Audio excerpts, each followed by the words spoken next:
Hola, buenos días a todos los presentes. Soy el estudiante Jordi Isidro Gavino Shanga y en este video les voy a presentar y a explicar mi proyecto interdisciplinario de la asignatura Historia, que trata sobre el Imperio Inca. Soy estudiante del curso de tercero bachillerato técnico, especialidad informática. El nombre del proyecto es el Imperio Inca. La docente es la licenciada Silvia Díaz y los temas que vamos a abordar en este video son el origen de los incas, la división del imperio, la organización social, la organización política y la religión. Existen diversas historias que mencionan el origen de los incas, pero yo les voy a explicar y a dar un resumen de la leyenda inca que involucra a Manco Cápac y Mama Ocllo. El dios Sol envía a una pareja conformada por Manco Cápac y Mama Ocllo, que es su esposa y a su vez es su hermana.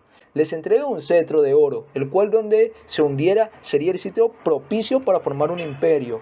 Y el cetro se hundió en el cerro Huanacauri, y Manco Cápac se encargó de enseñarle a los hombres a cultivar maíz, trigo y construir casas. Y Mama Ocllo se encargó de enseñar a las mujeres a hilar y tejer para hacer vestidos de lana y algodón.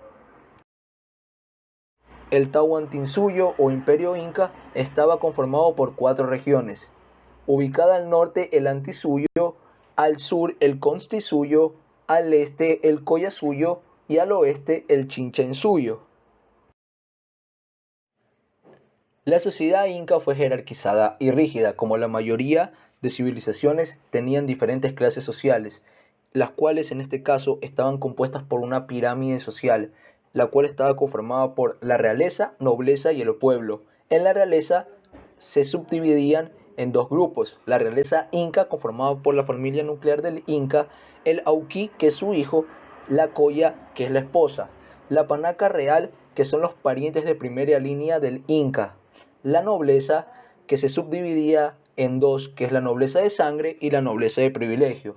La nobleza de sangre eran miembros restantes de la familia de los panacas, es decir, parientes.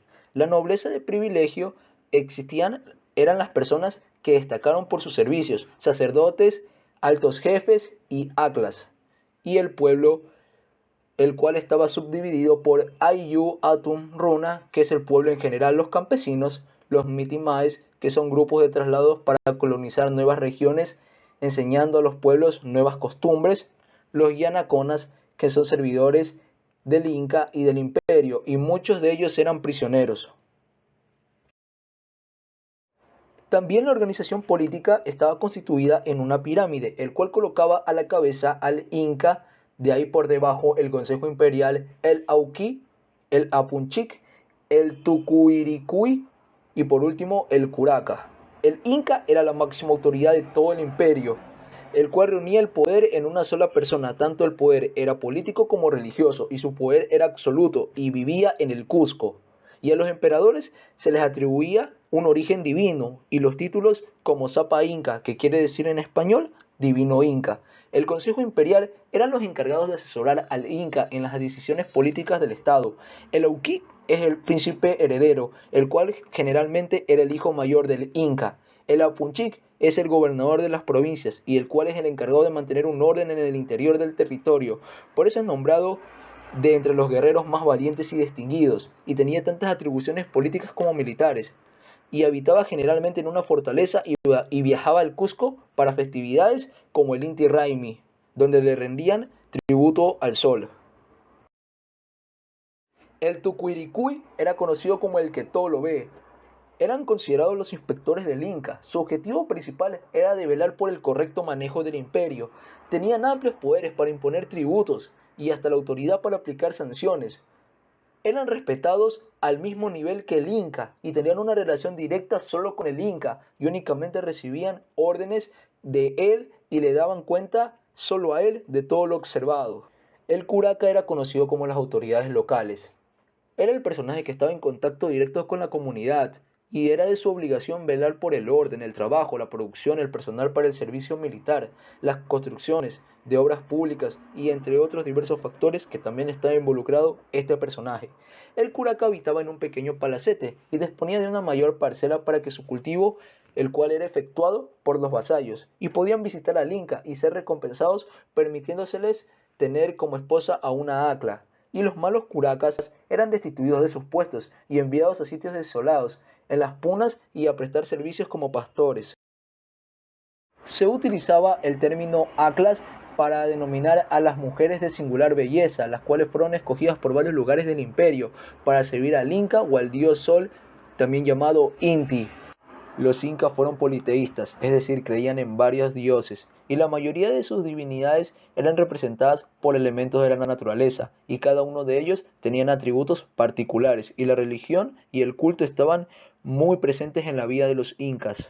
Las divinidades de los incas son el Huiracocha o Baricocha, que es la divinidad principal de los incas, el Inti o Puchau, que es el dios sol, Mamaquilla, que representa la luna, Pachamama, que representa la madre tierra, y Pachacamat, que es considerado como una versión de Huiracocha, que fue la divinidad más importante para los de la costa central, y se creía a través de los movimientos telúricos que él daba vida a la tierra y además se le atribuyó la capacidad de otorgar alimentos.